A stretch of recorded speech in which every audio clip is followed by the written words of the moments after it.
The kitchen at Rosewood Manor smelled like catered salmon and my mother's disappointment.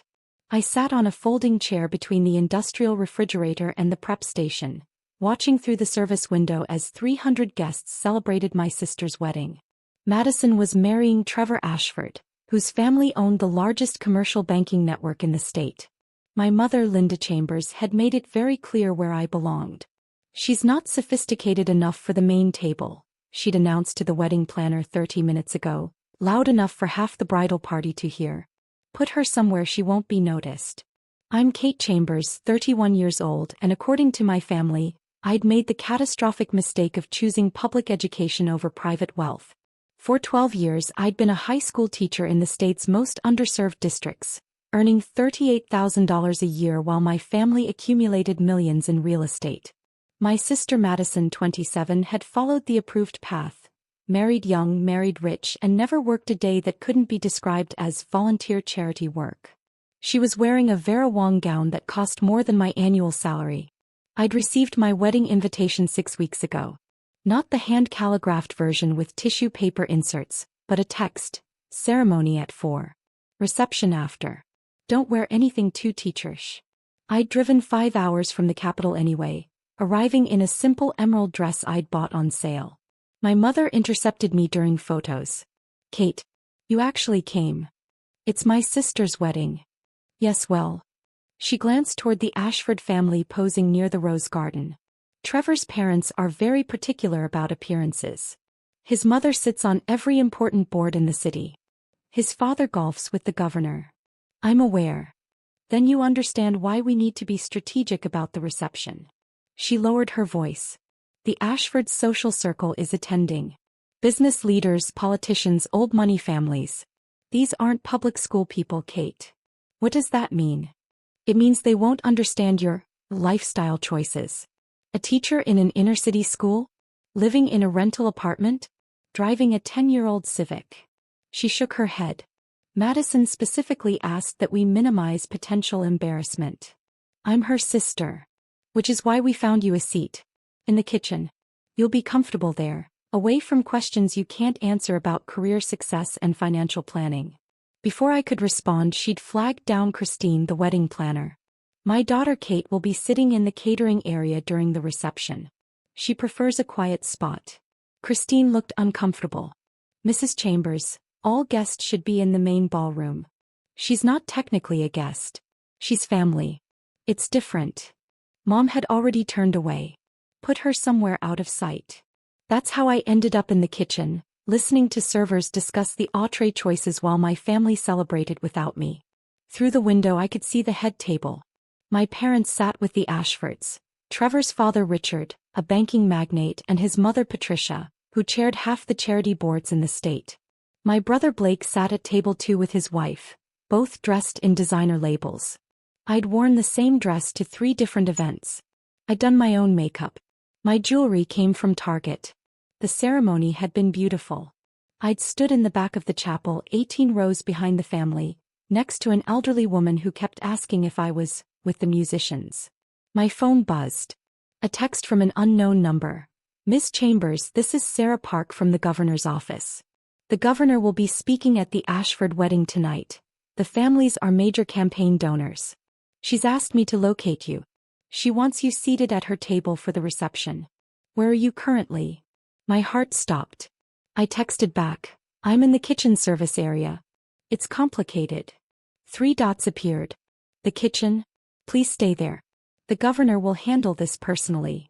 I'd met Governor Jennifer Hayes 6 months ago when she'd visited my school as part of her education reform tour. She'd spent 3 hours in my classroom, observing my teaching methods, talking to students, asking about the challenges we faced.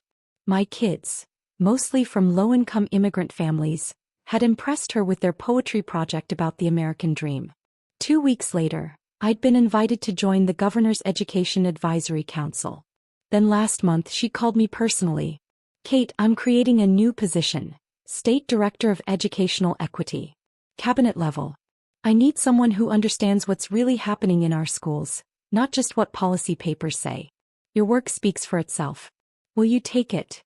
I'd accepted yesterday. The announcement was scheduled for Monday's press conference. Nobody in my family knew.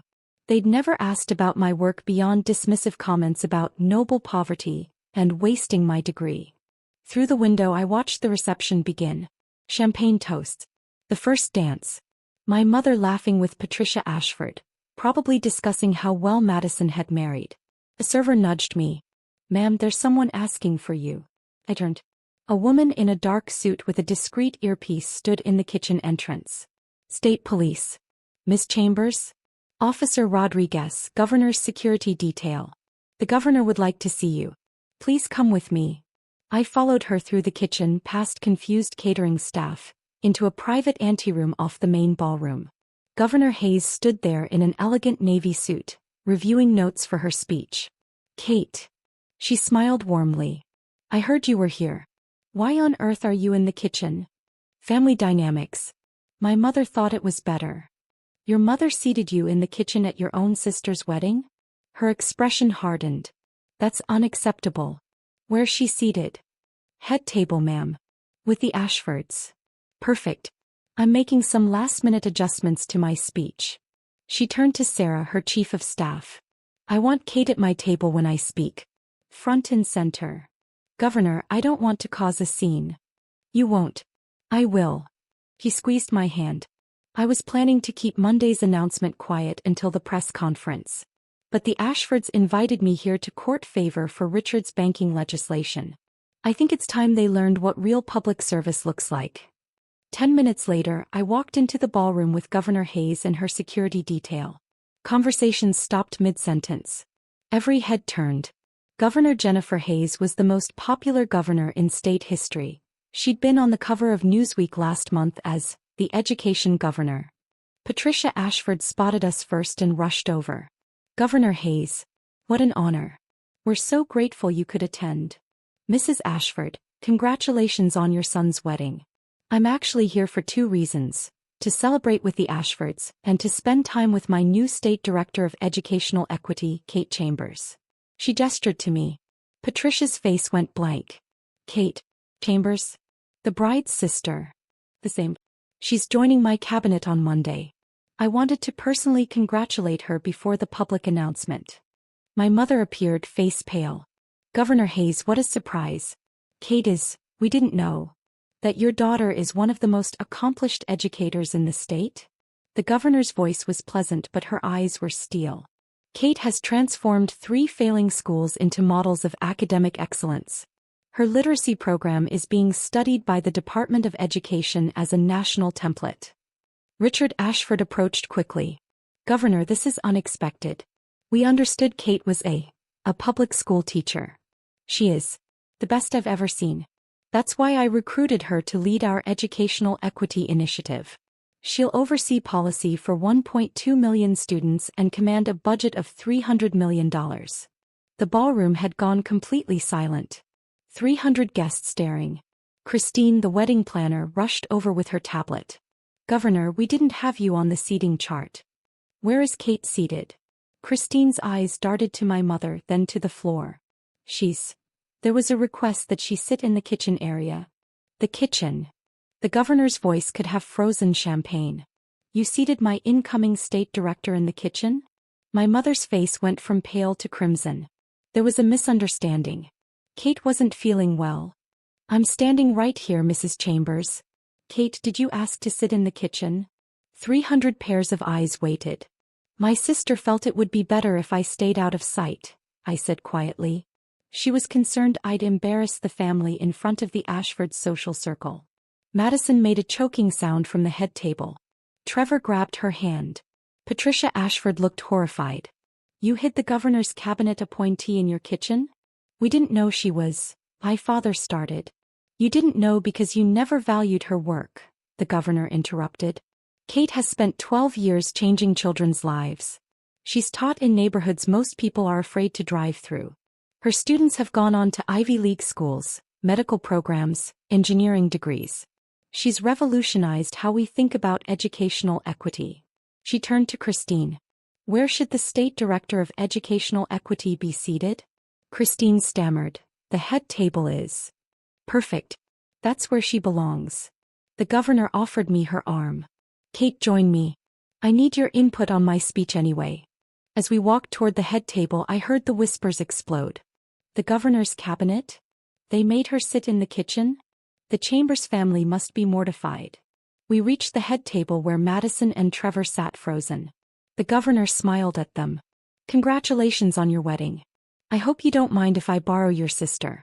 We have important education policy to discuss. For the next hour, I sat at the head table with the governor, discussing literacy programs and equity initiatives while my sister's reception happened around us. Guests lined up to introduce themselves, to congratulate me, to ask about my teaching methods. Mrs. Ashford pulled me aside during cocktails. Kate, I had no idea about your work. The Ashford Foundation funds education programs. We should talk. Your family foundation that thought I should sit in a kitchen? I said politely. I don't think so. When dinner concluded, Governor Hayes took the stage. She spoke about education opportunity and the power of great teaching. Then she paused. Tonight I want to share something special. On Monday I'll be announcing a major expansion of our Educational Equity Initiative, a statewide program to ensure every child, regardless of zip code or family income, receives excellent education. Applause rippled through the room. Leading this initiative required finding someone exceptional. Someone who doesn't just talk about educational equity but has spent over a decade proving it's possible. Someone who sees potential in every child and refuses to accept that poverty determines destiny. She gestured to me. Kate Chambers has taught in our state's most challenging schools for 12 years. She's increased reading proficiency by an average of 43%. She's sent 78 students to four-year colleges, students who were told they'd never make it. She's created programs that are now being replicated across the country. I stood trembling as 300 people turned to look. As of Monday, Kate will serve as our State Director of Educational Equity, a cabinet-level position. She'll shape policy for every public school student in this state. She'll oversee a $300 million budget. And she'll report directly to me because her work is that important. The governor raised her glass. To Kate Chambers, a teacher who understands that every child deserves a champion. Kate, you're going to change this state. The ballroom erupted in applause. People stood. Cameras flashed. I saw my mother sitting motionless, mascara running. After the speech I was surrounded. Donors wanting to fund programs. Journalists requesting interviews. Patricia Ashford cornered me about the foundation partnership I'd already declined. My parents tried to approach. The governor's security detail politely suggested they wait. An hour later my mother finally reached me near the bar. Kate, I didn't know. If I'd known you worked with the governor. You didn't know because you never asked what I actually do, I said calmly. You assumed because I'm a teacher that my work doesn't matter. You let me put you in the kitchen. Her voice cracked. You ordered me to stay hidden so I wouldn't embarrass Madison. I was sitting there when the governor's office found me. My father joined us, looking shaken. The Ashfords are asking questions about your appointment. About why we didn't mention your connection to the governor. Because you don't know anything about my life. You never asked. Madison appeared, her perfect makeup smeared. Kate, I didn't mean, if I'd known you were important. Important? I picked up my clutch. I was always important. I teach children to read. I help them escape poverty. I change lives every single day. You just couldn't see past your country club standards to recognize it. The society pages the next morning were devastating. Wedding disaster. Governor rescues cabinet appointee hidden in kitchen by own family, ran with photos of Governor Hayes escorting me to the head table while my family looked on in shock. The article detailed my teaching career, the new appointment, and my mother's attempt to hide me from guests. Several people had leaked quotes about my family's obvious ignorance of my accomplishments. My family called 84 times that week. I blocked them all. Monday's press conference was held at the Capitol. Governor Hayes introduced me as her new state director, with the Secretary of Education and several legislators in attendance. My former students, now college graduates, sat in the front row cheering. My family showed up uninvited. Security turned them away. That Friday I returned to my school one last time to say goodbye to my students. They'd made a banner. Miss Chambers, our champion goes to help all kids now. The governor visited for the goodbye assembly. She told my students they'd had one of the best teachers in America, and now she was borrowing me to help more children. A boy named Miguel, who'd arrived 3 years ago speaking no English and was now reading at grade level, gave me a drawing. It showed me wearing a superhero cape standing in front of the state capitol. "You were always important to us, Miss Chambers," he said. "Even when your family couldn't see it."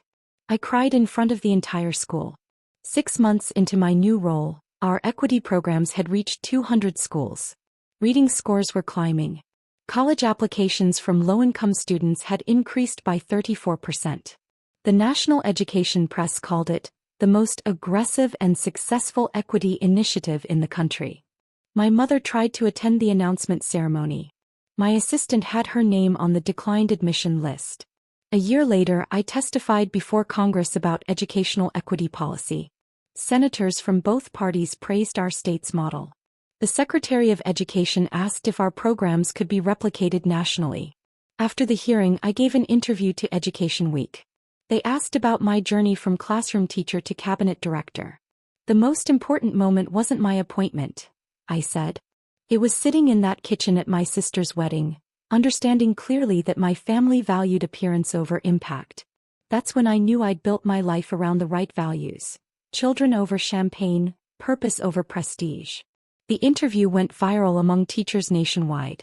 My family sent flowers to my office with a note, "We're proud. Please forgive us." I donated the flowers to my old school and never responded. Because some tables aren't worth sitting at no matter who's there. And some kitchens give you the perfect view of what really matters. My students had always known I belonged at the important tables. The governor had known it too. My family just learned it too late.